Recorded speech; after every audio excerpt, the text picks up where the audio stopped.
तो anime multiverse के सबसे बड़े सबसे फाइनल शोडाउन में आपका स्वागत है।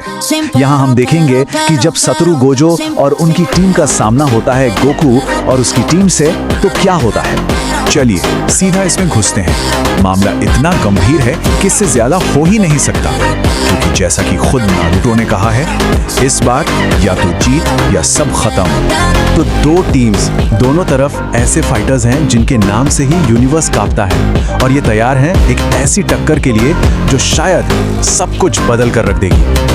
तो ये रही फाइनल लाइनअप।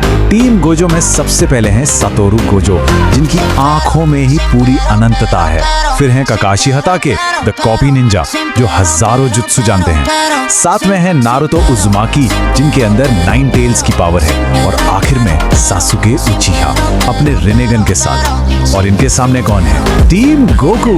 यहाँ है अल्ट्रा इंस्टिंक्ट गोकू, जिनकी स्पीड देवताओं को भी पीछे छोड़ देती है। फिर है साइतामा, जिनके एक पंच का मतलब है गेम ओवर। और टोजी फुशिगुरो, जिसके पास कर्स्ड एनर्जी नहीं है, पर वो सब पर भारी है। ये सच में अलग अलग डायमेंशंस के सबसे बड़े योद्धाओं की टक्कर है। इतने टेंशन के बीच गोजो सतोरू बिल्कुल शांत खड़ा है। जैसे तूफान के बीच में जो शांति होती है, बिल्कुल वैसा उसका ये एटीट्यूड ही उसकी टीम को आगे बढ़ने का कॉन्फिडेंस देता है। अब चलिए देखते हैं कि जब ये जंग आखिरकार शुरू होती है तो पहली टक्कर कैसी दिखती है।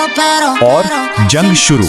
गोकू बिजली की रफ्तार से हमला करता है, लेकिन नारुतो और सासुके उसे बीच में ही रोक लेते हैं। बैटलफील्ड उनकी एनर्जी से एकदम से दहक उठता है। शुरुआत ही होती है एनिमे हिस्ट्री के दो सबसे आइकॉनिक अटैक्स के टक्कर से।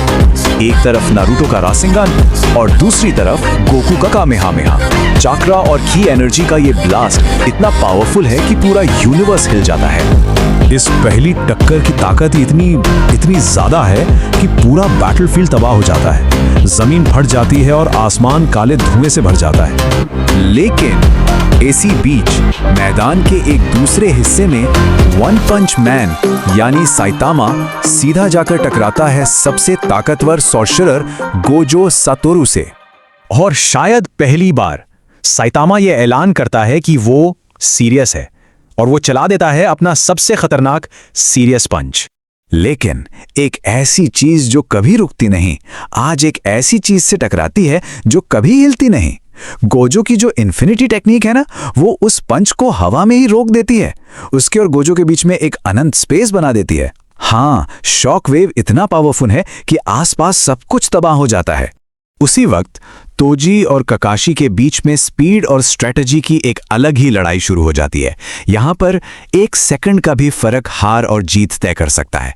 इस बार काकाशी रिवाइव हो चुका है और पूरी तरह से तैयार है। वो तोजी के हर सुपर ह्यूमन हमले के लिए पहले से ही सतर्क है। उसने अपने पास से सीखा है और अब वो तोजी को कोई मौका नहीं देने वाला। अपने दुश्मनों की जबरदस्त ताकत को देखकर टीम गोजो को समझ आ जाता है कि अब अकेले अकेले लड़ने से काम नहीं चलेगा। वो एक साथ मिलकर हमला करने का फैसला करते हैं। उनकी मिलीजुली ताकत का प्रेशर इतना ज्यादा है कि अपने अल्ट्रा इंस्टिंक्ट फॉर्म में होने के बावजूद गोकू को भी उनसे बचना मुश्किल हो रहा है। वो समझ जाता है कि ये लड़ाई आसान बिल्कुल नहीं है। और अब ये वो पल है जहां से पूरी लड़ाई का रुख ही बदल जाता है। गोजो, जो अब तक सब कुछ देख रहा था, अब इस खेल को हमेशा के लिए खत्म करने का फैसला करता है। गोजो अपनी आंखों से पट्टी हटाता है और बस बैटलफील्ड पर एक ऐसी एनर्जी फैल जाती है जो सबको हिलाकर रख देती है। अब सब कुछ बदलने वाला है। और वो इस्तेमाल करता है अपना डोमेन एक्सपेंशन अनलिमिटेड वॉइड। ये एक ऐसी टेक्निक है जो सीधा दिमाग पर असर करती है। इसके अंदर फंसने वाले को ऐसा लगता है जैसे उनके दिमाग में पूरे यूनिवर्स की इंफॉर्मेशन एक साथ डाल दी गई हो। उनका दिमाग हैंग हो जाता है। अनलिमिटेड वॉइड के इस सेंसरी ओवरलोड से दुश्मन टीम तुरंत ही पैरालाइज हो जाती है। गोकू, साइतामा और तोजी तीनों के तीनों अपनी जगह पर जम जाते हैं। 1 इंच भी नहीं हिल पाते। अपने दुश्मनों को इस तरह बेबस देखकर टीम गोजो इस मौके का पूरा फायदा उठाती है और इस जंग को हमेशा के लिए खत्म करने की तैयारी करती है। गोजो के एक इशारे पर पूरी टीम एक साथ अपने सबसे पावरफुल अटैक्स को एक फाइनल हमले में डाल देती है। नारुतो का रासेंगान, सासुके का चिडोरी और काकाशी का कमुई। इन तीनों अटैक्स का कॉम्बिनेशन इतना पावरफुल है कि इससे बचना नामुमकिन है। जब धूल बैठती है तो बैटलफील्ड पर एक अजीब सी खामोशी छा जाती है। नतीजा बिल्कुल साफ है, गोकू, साइतामा और तोजी तीनों हार चुके हैं।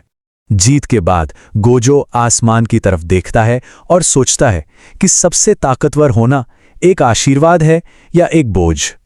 तो ये जंग तो यहां खत्म हो गई, लेकिन इसका अंजाम एक नया सवाल खड़ा कर देता है।